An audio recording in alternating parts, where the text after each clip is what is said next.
Bien, bienvenidos. Estamos aquí libreando con el ogro. Vamos a hablar de un asunto que espero que pueda evitar las palabras que la plataforma de YouTube considera no adecuadas. Estamos hablando de crimen organizado, de tráfico de sustancias. ¿Cómo abordar este tema? Existen, pues, desde luego, formas bastante crudas, como las novelas de Laura Restrepo allá en Colombia. Existen libros de denuncia como Las Señoras del Narco, de Arabel Ochoa. Existe una serie de investigaciones periodísticas, sobre todo la serie de libros sobre el tema que editó Editorial Proceso hace 3, 4 años, un poquito antes de la pandemia, salieron en los puestos de periódicos, pero eso es abordarlo de una manera muy seria. Cuando algo duele, la mejor resistencia que tiene el mexicano es burlarse de eso. El mexicano tiende a burlarse de aquello a lo que teme y de aquello que lo lastima. Y bueno, tenemos una serie de escritores que han abordado el tema desde una perspectiva lúdica.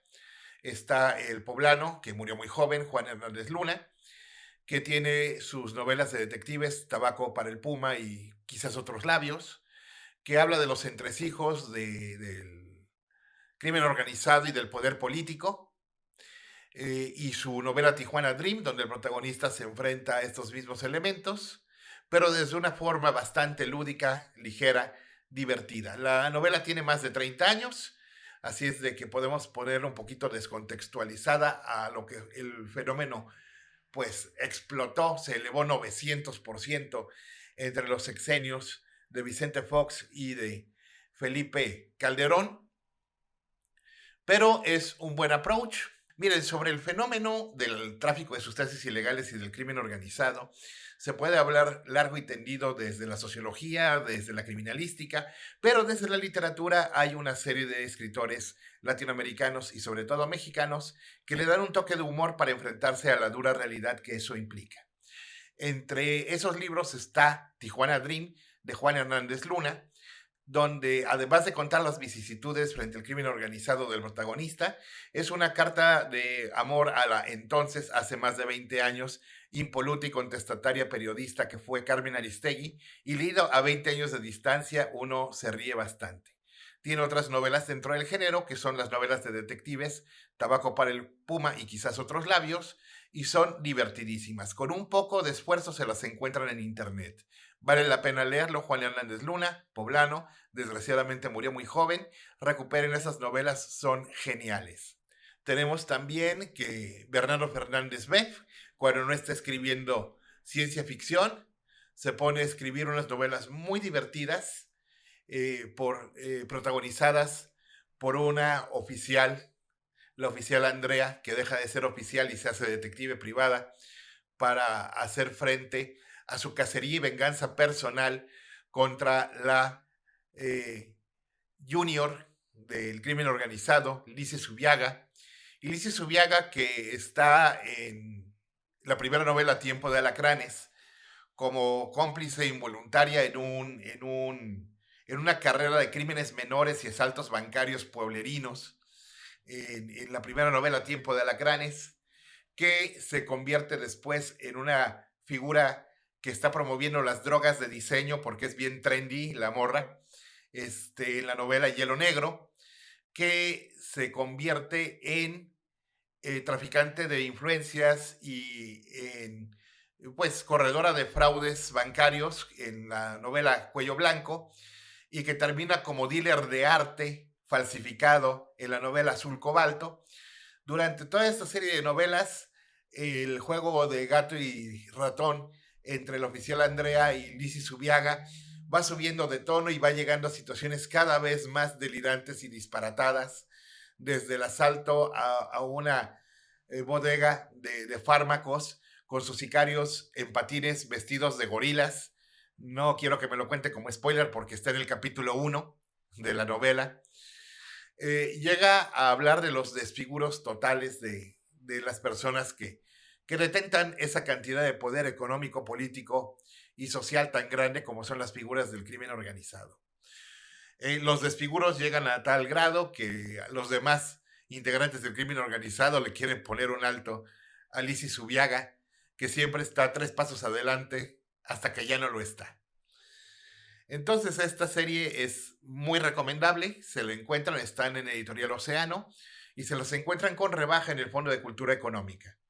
El escritor, dibujante Bernardo Fernández Beff tiene una serie de novelas divertidísimas que hablan de cómo va cambiando la cultura del tráfico de influencias y del tráfico de sustancias y del crimen organizado en México. Es la saga de los alacranes que empieza con Tiempo de Alacranes, donde conocemos a una oficial de policía y a una joven heredera del cártel de los Constanza, Lizzy Zubiaga, y a través de 4 novelas que después de Tiempo de Alacranes son Cuello Blanco, Azul Cobalto y Hielo Negro, no en ese orden, perdón, el orden es Hielo Negro, Cuello Blanco y Azul Cobalto, que realmente se pitorrea al mismo tiempo que da un retrato muy crudo de los alcances de la corrupción y de los desfiguros de autoridades y de figuras del crimen. Es divertidísima la serie, se la encuentran en rebaja en las librerías del Fondo de Cultura Económica y son un delirio y un deleite. Para hablar de cosas serias de manera desenfadada, tenemos la saga de Los Alacranes. Otro escritor que aborda el tema de una manera muy lúdica es el filósofo con doctorado en ontología de la Universidad Nacional Autónoma de México, Óscar La Borbolla.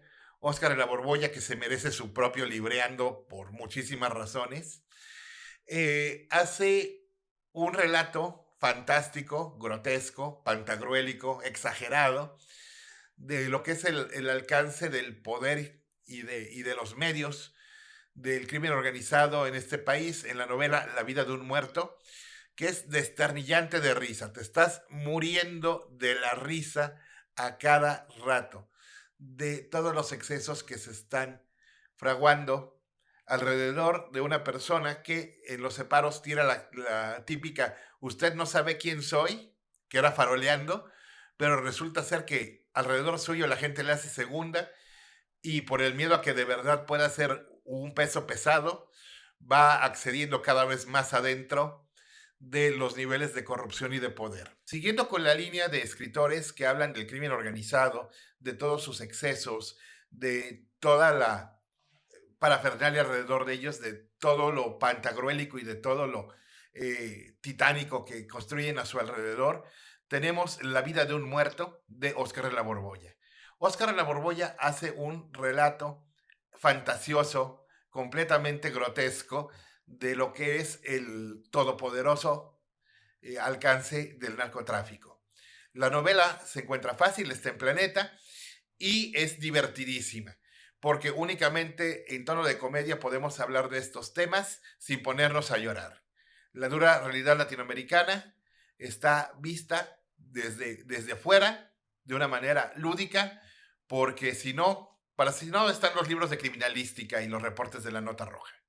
Bien, y el último narrador, el que toma las cosas más en serio que los demás, pero también de una manera bastante lúdica, es Elmer Mendoza. Elmer Mendoza con su serie de novelas protagonizadas por, no recuerdo si es capitán o teniente, el zurdo Mendieta. Creo que empieza como teniente en la primera novela y va subiendo después de cargos, que pues trabajando en Sinaloa, nos da cuenta de este mundo de una manera más cruda, pero sin dejar de tener bastante humor bastante negro. Entonces, ¿cómo lidia el mexicano con lo que lo duele y con lo que lo lastima? Riéndose.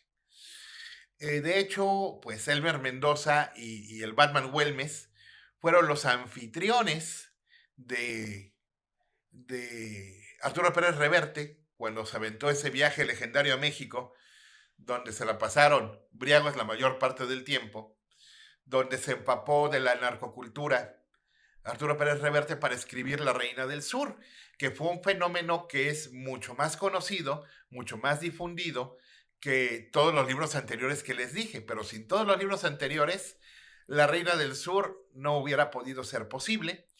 Y bueno, La Reina del Sur sirvió para dos cosas, para hacer la novela o serie, depende cómo la vean, para mí es una telenovela, protagonizada por Kay del Castillo, y para generar la narrativa de las jefas del narco que jugaron en contra en el proceso judicial de la que fue llamada por los medios, aunque no se pudo acreditar que tuviera realmente una gran importancia dentro de la maquinaria del cártel, que fue la Reina del Pacífico, que por razones legales no decimos su nombre civil, pero ustedes saben a quién me refiero, por el asunto de la presunción de inocencia. Muy bien, entonces, Arturo Pérez Reverte toma las cosas con humor. No, no lo hace con humor. ¿Por qué? Porque no es mexicano. O sea, lo queremos mucho, pero entendemos, y él mismo entiende que no es mexicano. Y entonces no puede agarrar las cosas con el humorcito negro, cáustico y exagerado de los escritores que ya les dije. Pero esto es parte del fenómeno porque pues en todos lados se cuecen habas, como les digo. En Colombia hay muchos narradores que hablan de esto. No se diga en lugares como en Bolivia, donde el comercio de la goma de coca puede resultar siendo un asunto hasta de soberanía nacional. Se da el fenómeno de que el mercado está cambiando de la típica sustancia que empieza con C a la sustancia que empieza con F. Se está cambiando el público objetivo de las drogas, se está llegando a niveles de crisis social en muchos lugares de Estados Unidos debido a este fenómeno. Esas son aproximaciones literarias que a través del humor tocan temas muy serios para hacernos reflexionar, que es la típica medida mexicana para enfrentarse a la vida, a la muerte y a todo lo demás. Si el mexicano tiene una marca de la casa es esa, y por lo tanto los invito a retomar estas novelas, siendo las de Juan Hernández Luna, que son de finales de los 80, las más antiguas, a las pues ya 2000eras de la saga de los alacranes, ya las del zurdo Mendieta, y el relato sui generis, que no es parte de su narrativa cotidiana. Y está Óscar La Borbolla, que su libro La vida de un muerto no es parte de su narrativa habitual, porque él escribe libros de cuentos casi existencialistas como cronías, porque hace por novelas como Todo está permitido y nada es para tanto, y que se distrajo para hacer La vida de un muerto. Óscar La Borbolla tiene un libro fabuloso que se llama Las vocales malditas, donde cada cuento está escrito con palabras que tienen una sola vocal, lo cual es un ejercicio de creación increíblemente complejo. Empecemos por estas novelas mexicanas, ya después traeré a la mesa novelas de otras partes del mundo, novelas argentinas, bolivianas, peruanas, colombianas, que hablan del fenómeno, pero antes que llegar a esos que son mucho más serios, o a gente recién llegada al fenómeno que entró aquí por interés periodístico, que Arturo Pérez Reverte en esta ocasión como novelista es muy buen periodista. Ya después llegaremos a las partes más serias.